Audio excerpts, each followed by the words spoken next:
All right, so here we are on this awesome Wednesday, and today is my sister's birthday. So shout out to my sister Cynthia. Yeah, I know you watch my videos, so this one's for you, sis. Um, I want us to quickly go to the book of Matthew, chapter number 26, and we're going to be quick today, not going to be long. Just want to share with you something that I think is beneficial. Matthew chapter 26. Now, we've been talking about spiritual experiences, supernatural encounters in our daily lives. We've been talking a lot about that and how these things should be normal to the believer. Um, and here's an interesting point. Yes, we should expect to see things, see God moving and God interacting with us in supernatural ways. But there are also demonic forces that we interact with on a daily basis. I know sometimes we can kind of move through life and we focus a lot on the natural, but we can easily ignore the supernatural because we can't see it. But just as real as God is, so are the demonic forces that are active in the world. And so we have to understand that these things can influence us in either direction. We can either be influenced by spiritual forces of good or spiritual forces of evil. And we're going to dive a little bit into that today. Just sharing a thought, that's all. In Matthew 26, verse 33. I'm going to read 33, 34, and 35, and then I'm going to jump all the way down to verse 73. So we'll begin with verse 33. It says, Peter declared, okay, a declaration right there. That's saying it with your chest. I'm all about it. And so Peter declared, even if everyone else deserts you, I will never desert you. Jesus replied, hold on a minute. Jesus replied, what did he say? I tell you the truth, Peter, this very night, before the rooster crows, you will deny me 3 times that you even know me. Wow. Busted his bubble, kicked his little high horse out from up under him. No, Peter insisted. Even if I have to die with you, I will never deny you. And all the other disciples vowed the same. See, Peter was the loud one. He was the cocky one. He was the one that would jump first. And I don't know if Peter was trying to win brownie points. I don't know if Peter wanted to flex to the other guys. But Peter says, look, if everybody else, and I bet you he pointed to them other disciples. I bet you, see, when you read your Bible, you got to visualize what's taking place. It said Peter declared, meaning he was loud and he pointed. If everybody else, even if everybody else deserts you, I will never. And Jesus checked it, but he insisted, he kept on. And watch this. And then it said, and all the other disciples vowed the same. See how infectious Peter's energy was?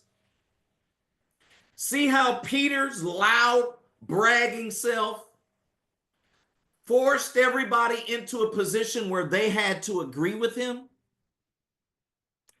After Jesus had already checked Peter. That's how full of himself he was. Instead of listening and instead of being humble, Peter thought he would give us a clap back. Oh, Lord, you got me wrong. You got me messed up. No, no. If I got to die, he said, I'll never deny you. And when he went that far, the other disciples said that they would do the same. So let's go down to verse number 73 of chapter 26. Okay. This is within the same day. Okay. This is only a few verses later. It says, a little later, some of the other bystanders came over to Peter and said, you must be one of them. We can tell by your Galilean accent. And watch this. Remember that same energy Peter declared? Watch this. Peter swore. Okay, Peter. Peter swore, a curse on me if I'm lying. I don't know the man. Wow, Peter flipped. Peter flipped so fast. He says, a curse on me if I'm lying. You know how the young people say, I put that on my mama. I put that on my kids. Yeah, they got that from old Peter right here. That's garbage when you say stuff like that. We don't talk like that as Christians. So he says, a curse be on me. I don't know the man. And immediately the rooster crowed. Exactly what Jesus told him. Exactly.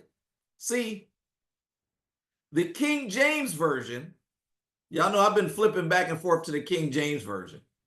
Listen to how the King James Version puts this. New King James, the NKJV. It says, and a little later, those who stood by came up and said to Peter. So they approached him. They're like, hold on. Now keep in mind, if I should have told you this. Jesus had already gotten arrested and everybody ran for their lives. They scattered. Jesus gets arrested. All the disciples ran and were hiding.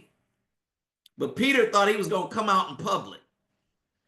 And it says a little later, those who stood by came up to Peter and said, surely you are also one of them, for your speech betrays you. And watch this. Watch what he does. Then he began to curse and swear, saying, I do not know the man. And immediately the rooster crowed. So I like the way the King James Version puts it. It's worded. And one of my takeaways is that, you know, when they confronted him, they said, look, your speech, you sound like them. Why did Peter sound like them? Because of the influence that Jesus and the others had on him. They all talk the same.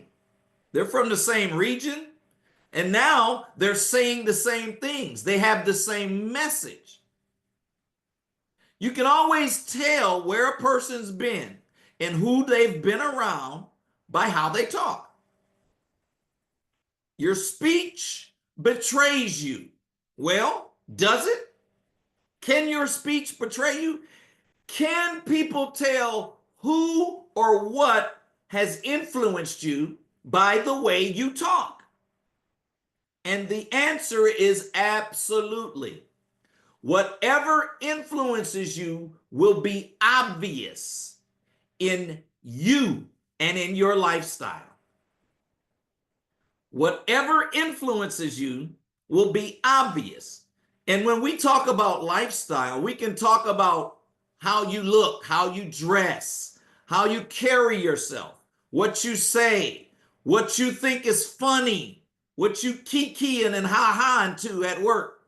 what you think is cool, what trends you're following, what causes you support, what people you get behind, what environments you're comfortable in, what people you like to hang around, what entertainments you're drawn to. I could go on and on about what makes up lifestyle. But here's the thing, all of those things are a reflection of our lifestyle. And our lifestyles are influenced by someone or something, whether you are aware of it or not. So, when it comes to how we talk, when it comes to our speech, we talk like our influences. Did you catch that? We talk like the influencers in our life. And so today, I want to talk to you for the next 5 to 10 minutes on the topic of spiritual influencers. Now, we've all heard the saying WWJD, what would Jesus do? Remember that? Remember that was popular in the late 90s, 2000s, I guess. I don't know. Would have been cool if we'd have learned what would Jesus say. See, here's the thing about doing and saying. It's actually easy to copy behavior of someone that you're familiar with. It's easy to mock behavior. It's easy to emulate behavior. But here's the thing. You can't sound like somebody and you cannot talk like somebody unless they have influenced you. And what do I mean by influence? I mean by spending lots of time with, dedicating your attention to, or intentionally allowing them access to you. See, Peter wasn't an educated person.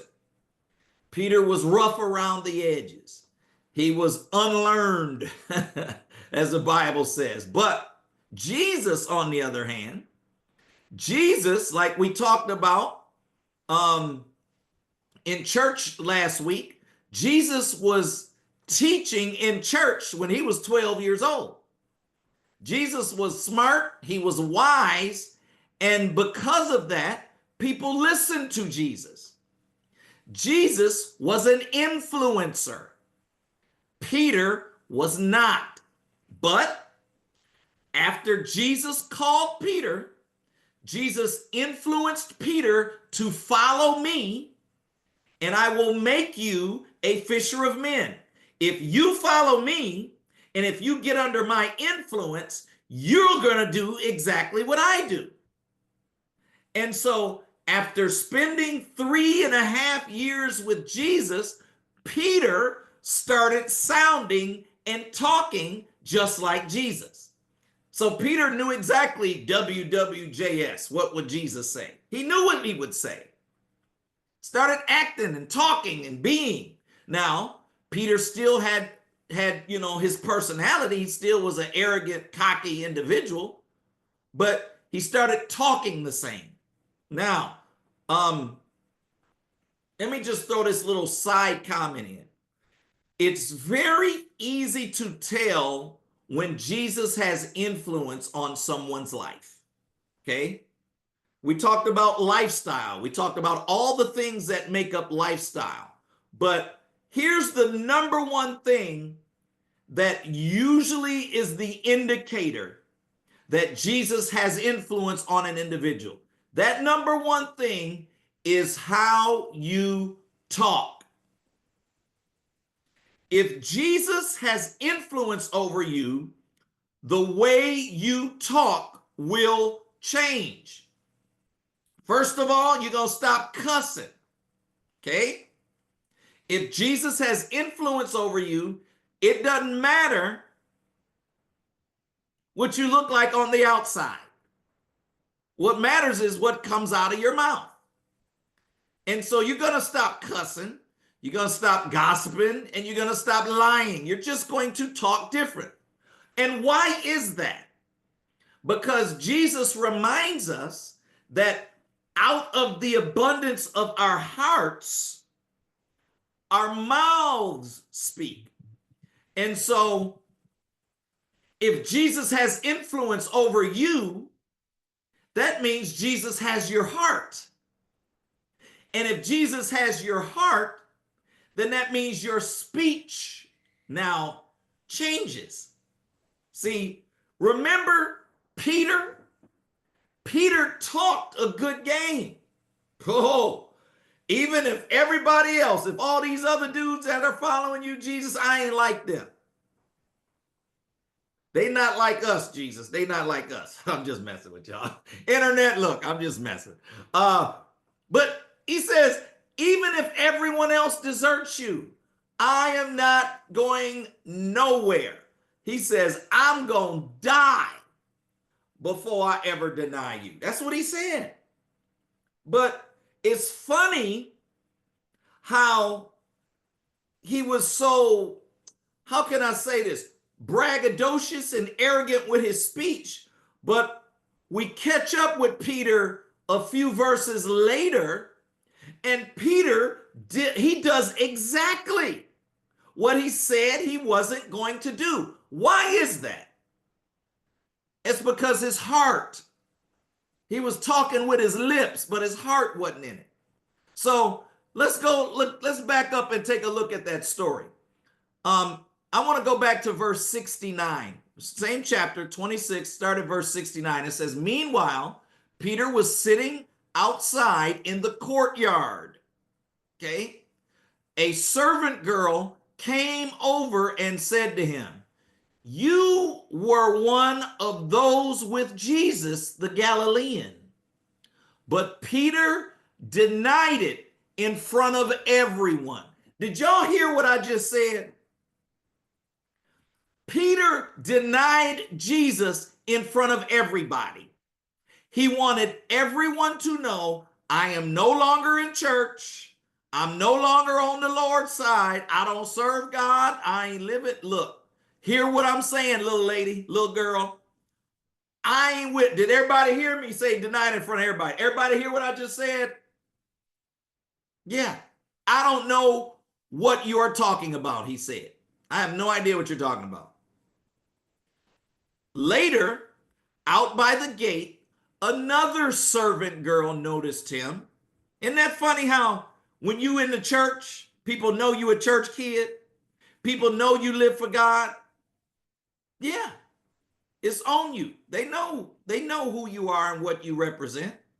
And so it says she noticed him and said to those standing around. So she didn't even address him.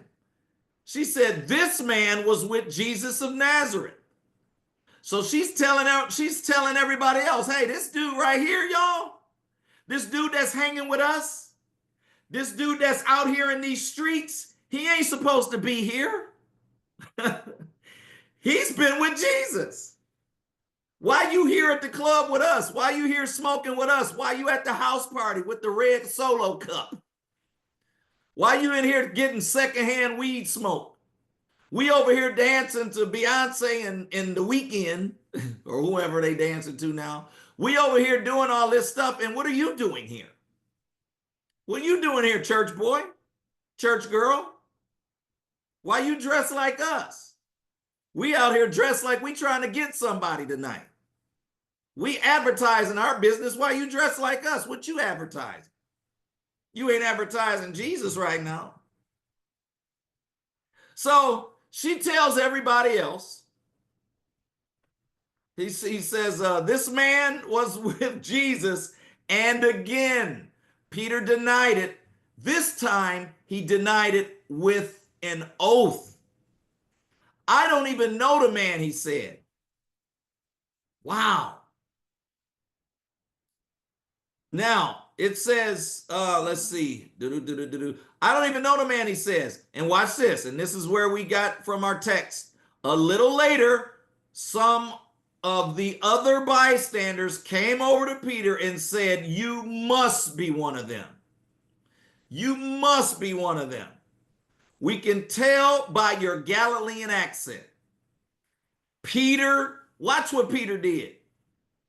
Peter swore, "A curse on me if I'm lying. I don't know. I don't know the man." And suddenly the rooster crowed, just like Jesus said. Peter's mind, it says, Jesus's words flashed through Peter's mind. "Before the rooster crows, you will deny me 3 times that you even know me." And he went away weeping bitterly. Yeah, he's weeping bitterly. See, when he denied Jesus, when Jesus was at the end of his life, Peter was already recognizable as a disciple. Once we got to the end of this 3.5 years, the influence of Jesus was already over Peter. Peter already knew the sermons. He already knew the messages. He spent 24 hours a day, 7 days a week for 3.5 years with Jesus. And everybody knew it. They saw him with Jesus when Jesus would do miracles. Jesus sent them out by twos to go and lay hands on the sick and do miracles themselves. He was in the church, as we would say today. He was in the ministry. Yeah. He was out there sharing the gospel with people, the good news. There's even parts where the Bible says, and they were baptizing people. That's almost like you, church. If you turned on, if you, let's say you went to, let's say you went to the club, right? This downtown, and you saw me there in the corner trying to blend in. You'd be like, "Hold on, ain't you the pastor?" Yeah, that's what this was like. See, Peter was already recognizable. He talked and sounded just like Jesus. And here's the sad part. I want y'all to hear me. Here's the sad part. He didn't even realize it. He didn't even realize the influence that Jesus already had over his lifestyle. He thought that he could just turn the switch off and just fit right in with everyone else after spending 3.5 years with Jesus. See, the influence over a person's life is immediately evident by other people. And here's the thing, you don't even know how deep the influence is on you. Yep. You didn't even know that when you go places, people can see where you've been. They can tell if you've been with Jesus or if you've been out there in them streets. Yep. That's the power of spiritual influencers. Where you've been, who you've been around, who you've allowed things to work on you. In the chat, you can't hide. No, you can't hide. You can't hide. That's why Peter had to go and do extra, start cussing, because he had to let them know. Because remember, speech is the first indicator that you're changed. You're really, really changed. Yeah, you talk different. So Peter had to start talking like them. Oh, I got to cuss. See, the interesting thing is he didn't even realize it until he got caught. And here's another thing I want to point out. Child of God, if you allow Jesus to influence you, if you allow Jesus to be the spiritual influencer over you, then what will happen is people will recognize you and acknowledge you accordingly. So what you're going to have to do is you're going to have to make sure that your lifestyle matches your words. Don't be like Peter, "Oh, I'm going to die before I deny you." And then in the next minute, you cussing and lying. I ain't never been with Jesus. No, who me? No, no. Don't do that.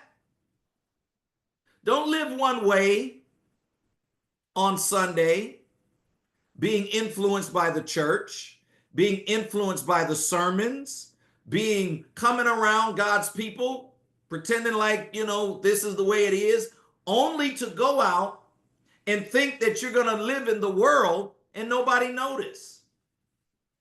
Because here's the thing, both sides will reject you and you'll be alone. You'll be alone. So let me wrap it up. Let me come to a close. Because here's Peter. Peter absolutely had all of Jesus. He talked like him. He had the influences of Jesus. But when Peter got around the other crowd, he allowed that spirit to influence him to the point where cussing became easy. I wouldn't be surprised if he was drinking, they were smoking. Christians, when they try to sneak, when they backslide and then they smoke and they be coughing, be like, you don't even know how to smoke. They take one drink, you can't even drink. You a church kid. What are you doing? So, Jesus must absolutely be the influence in our life. Once you've started walking with God, allow the Lord to change your lifestyle. And most importantly, once God has your heart, the very first thing that changes is how you talk. How you talk around people who aren't saved. That's right. Either you're going to share the gospel with them, just like Peter did before Jesus was arrested, or you're going to cuss and lie and swear. I put that on my mama. I put that on my kids. Yeah. So who you're around, the spiritual influencers in your life, is revealed by how you talk. And how you talk is a revelation of what's in your heart. So that's all I have for today. I just want you to be aware that when you're living for God, embrace this lifestyle. Be okay with being different. Don't feel like you have to fit in with those people who don't even know your God. They don't know how good God has been to you. They don't know how God has healed your family, how God has healed your body, how God has blessed you financially. They don't know that and they don't appreciate that. So don't you let them influence you. Instead, you need to be the influencer. You need to be the one that walks into a room. And when people notice that you've been with Jesus, you stand on that. Yeah, you embrace it wholeheartedly. You stand on it. Absolutely, I've been with Jesus. You saw me. You saw what we was doing. You see that crowd that got fed, the 5,000? Yeah, that was us. Yeah, that was my church. Yeah, you heard about the testimony of financial blessings? That's my church. Yeah. You heard about the person that got healed? That was at my church. Yeah. Don't be ashamed. Don't be ashamed. Stand on it. Stand on it. Anyway, I'm all done. Would anyone like to give a comment or share a thought about being an influencer, about the spiritual influences over your life? Anyone care to make a comment? Anyone? Okay. Well, all right. Okay.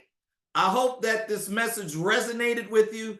All I want for you to do is to live this life, let God influence you, allow your words, allow your speech to be complementary to the gospel message that we preach and that we teach. Here's the thing. If you keep hanging around Remnant Park will rub off on you. you're going to start saying things that I say. Okay. I used to sound like my old pastor too. I really did. So these are normal things. These are normal behaviors. What it means is that you're having a positive influence on you. So with that said, we want to just definitely remind everyone tomorrow night we're going to be having dinner. We're doing a meet and greet in Manville. If you want to come and be a part of that, that's going to be at 7 o'clock at Honore's Cajun Cafe on Highway 6 and 288. We're going to be there. We already got several RSVPs for people from the community. So it's going to be a lot of people that you haven't met, people we're going to connect with. And yeah, we're going to have a good time there. So, and the ladies are getting together this weekend and they're having a ladies brunch at the Bloom NB.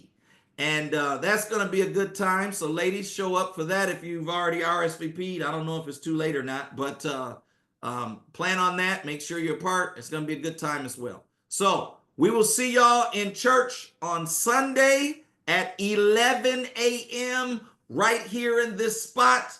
And we're going to have a good time. We've had some lot of people have been joining us, and we just been having a good time. I love this new season we're in, and I'm just excited for where we're headed. So God bless y'all, and we look forward to seeing y'all at the next gathering.